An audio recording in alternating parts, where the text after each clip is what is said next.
Manny Canto. Started boxing probably at the age of 10. Had a bunch of amateur fights. Started playing baseball, focusing on baseball. I always wanted him to focus on baseball, as I really think he could have done something with that, but he never loved it like he loved boxing. So when he had a car accident and he ended up with a back surgery and the baseball wasn't working out, it was kind of a blessing for him because he was able to put his 100% into boxing. Started competing in the open class, went out to won his first state championship in 2017, went out to the National Golden Gloves, fought the most decorated super heavyweight USA's ever had in Cam Awesome. Had a great fight with Cam, lost a split decision. Came back the following year, competing as a super heavyweight. The heavyweight the year before, then he moved up to super heavyweight, won his second state championship in a row, went out to the Golden Gloves again, went to the finals, ended up losing a split decision, very controversial split decision, ended up being a silver medalist in the 2018 National Golden Gloves. So he was a back-to-back two-division state champion and competed in the Nationals 2 years in a row. Right now, he wants to focus on a professional career.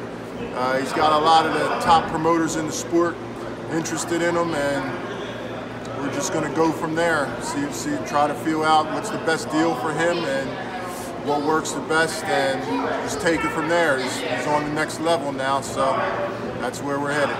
He's about 9, 10 years old, you know, and what made it special was that being in all Afro-Americans, black kids, and then you got one kid, maybe 1 or 2 kids that were fighting, which he wasn't the first white kid I trained, but he's one of the better ones that came out of that.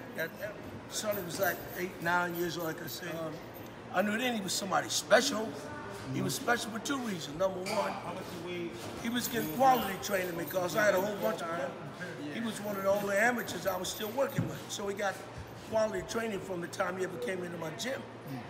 You know, I mean, that time you got Leo Edwards, you got, you know, Keisha Williams, who was both Roger Matagua, Gerald Nobles, you know, Leo the Lion, Edwards, a whole lot of good pros at that time, and he was learning real fast. So I guess I can't remember when he came. Like I said, but I left Marion Anderson in 2014 going into 15.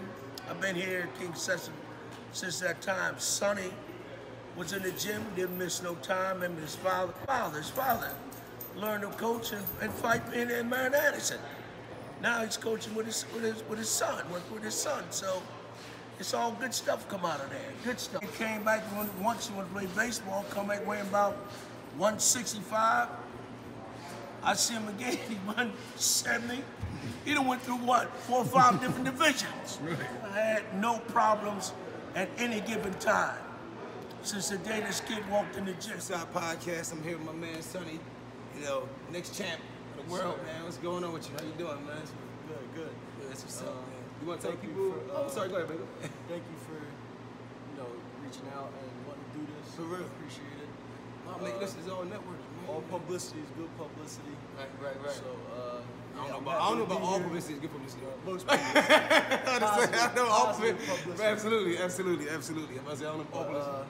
I'm happy for you to be here. Man, Bring you in the gym. No, man, this is great too, man. Thank you, man. I want to thank everybody for having this, man. This is awesome. This is like, the energy, I can feel it, in the gym, man. But I mean, so real quick, like, how did you get yourself, started into boxing?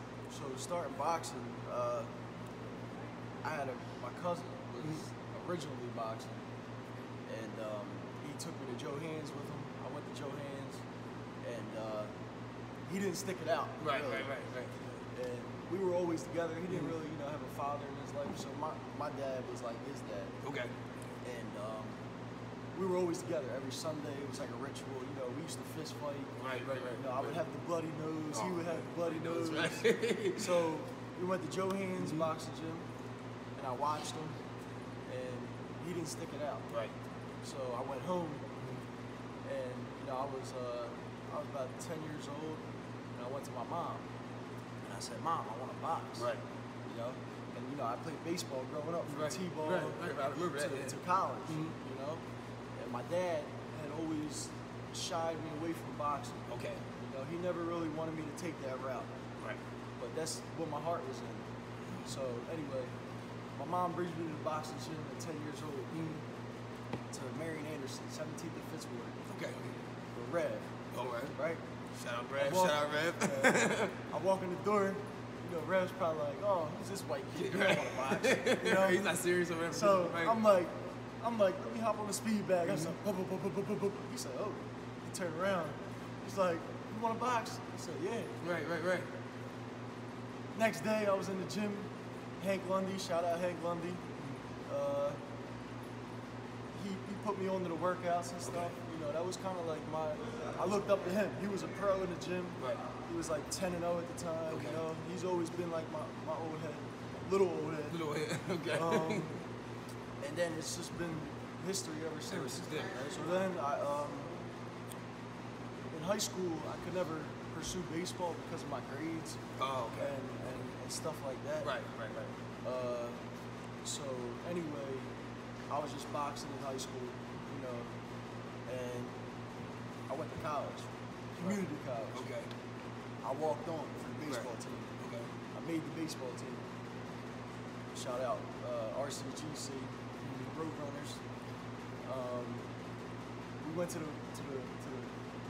World Series Okay. in North Carolina. We finished top 3 in the nation. So that was like an achievement. I was a walk-on, Right. you know. That was like an achievement for me. And like at the end of the day, I can say I did it. Right. You know, I played in a college World Series. That's, Right. I mean, how many kids can say that? Shout out to my brother-in-law. Right. This is his last year of football. His freshman year, sophomore year, he got injured. He couldn't play, and he was devastated. You know, because his junior year he came and he didn't start. I Senior got year. something for that. Yeah, Shout out so to him. that's what I said. Shout out TJ. Keep going hard. Keep Yep. going hard. Don't give up, man. Look, I told you, man. So now, I'll show you, don't give up. So you only get 2 years of community ball. Right. I had, after the first season, I got in a car accident, right? I had back surgery. Oh, man. So, you know, I was, 19 at the time, back surgery. I was like, you know, I'll recover and I'll be back next year. Right. Went out next year, you know, I was coming off the mound and like I couldn't bend and stuff. Right. I went home, I said, Mom, Dad, I'm getting surgery, I'm gonna pursue boxing thing. They're like, you know, they're throwing back. Right. like, Whoa, hold on. Wait a minute, right? So that's what we did. I got the surgery, it was successful. Shout out Dr. Vaccaro from Rothman Institute, the best out there. Right. Got in the boxing gym as soon as I recovered. Went out to the National Golden Gloves in 2017. Yeah. I fought the #1 super heavyweight in the country, Cam Awesome. Shout out Wow. Cam Shout out Awesome. Cam We're Awesome. good friends now. Right. We had a really good fight. It was a good showing. John Brown, the president of the USA Right. team, he said he was interested. Like, you know, you gotta pursue this. Right. So that like really put the Push you. drive into me more. Right. And it really was like, damn, like I really am doing it. 'Cause, you know, after good. surgery, I only had probably 13, 14 amateur fights. So I'm what fighting keep- a guy with over 250 amateur fights. Right. You know what I So mean? what put the drive in you to like say, okay, this is it. This is what I want to do. It's like the passion. What, like, you know, what's the force behind all of it? I want to make my family proud. My mom, my dad. That's Right. That's first. And I want the finer things in life. Absolutely. You know. Absolutely. I've lived in the same house since I was born. I've Right. never moved Right. in my life. I've been in the same house, same block, my whole life. I want, you know, a big yard I can You ride want- 4-wheelers. Right. I want You want it all, right? acres. I want Right. a pond that me and my dad could go Absolutely. fishing and Absolutely. you know, get Rev a pool. Absolutely. Right. So yeah, that's really what drives me. That's your And I get up, you know, and I put my miles in every day. You see me on Oh Instagram. yeah. I see this guy every morning, y'all. It's no joke. Instagram. I'm up at 5:30 in the morning. He's up. He's running, he's putting that miles in. He's not playing. It ain't no show, ain't no game. He really doing his thing, man. He really You can doing play. his thing. You can play any sport in the world. You can't play boxing. Absolutely. I heard that too. I heard that before. You know. Yeah. It's so true. Absolutely. And that goes to my next question. So like as you're stepping into the ring, what's going on with your mind, your body, you know, what's So- that vibe? My heart's always pounding. Right. Everyone says, "Oh, I don't get nervous anymore." I'm always nervous. I was about to say, like, yeah, I would be You know? nervous all the time. Like, So- you get into a fight, like, you know what I mean? Right. And you know, I'm performing in front of Right. everyone, Right. risking my life. Absolutely. You know? Absolutely. So putting everything on the line. Right. I mean, I respect anyone who steps through the ropes, anyone who steps in the ring and puts it all out there. Right. You know what I mean? But anyway, back to the question. My heart's always pounding. When I get in there, my heart's even pounding more when they're announcing the names and Right, stuff. right, you know? And then once the first 3 punches are thrown, I'm locked in. You locked in. It's tunnel vision. Right, right. From there. It's go time now. And you know, I believe in my team, my corner, the hard work I put in, the miles I put in. Right. So I know everything just comes together, and this is what I was born to do. Right, absolutely. You know, I believe that I was born to put. I was born here for this. This is your My call. heart wasn't in anything else I did. I was a standout in football, standout in baseball. I didn't love it like I love this. Right. So this is where I believe that this is me. Okay, that's what's up, man. That's what's up. So, all right. So, with that being said, right, because you like actually answered like all my questions as you're going, which has never happened before. This guy's amazing. He's an actor. I'm telling you, straight up.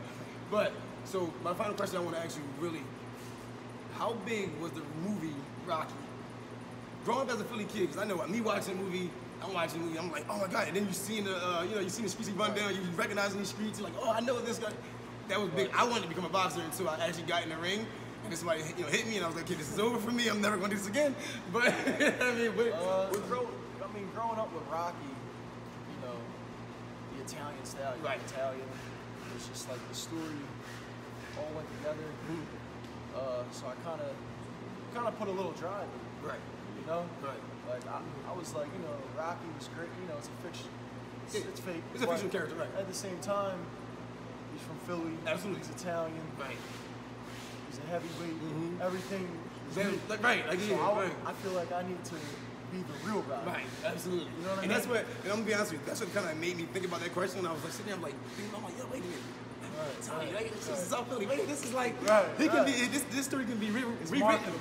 Right, you know what I mean? Right, absolutely. You gotta just make it come true. Come true, right? Absolutely. But listen, man, I mean, great talking to you. We're gonna watch this guy put some work in. Stay tuned, man. Appreciate you, man.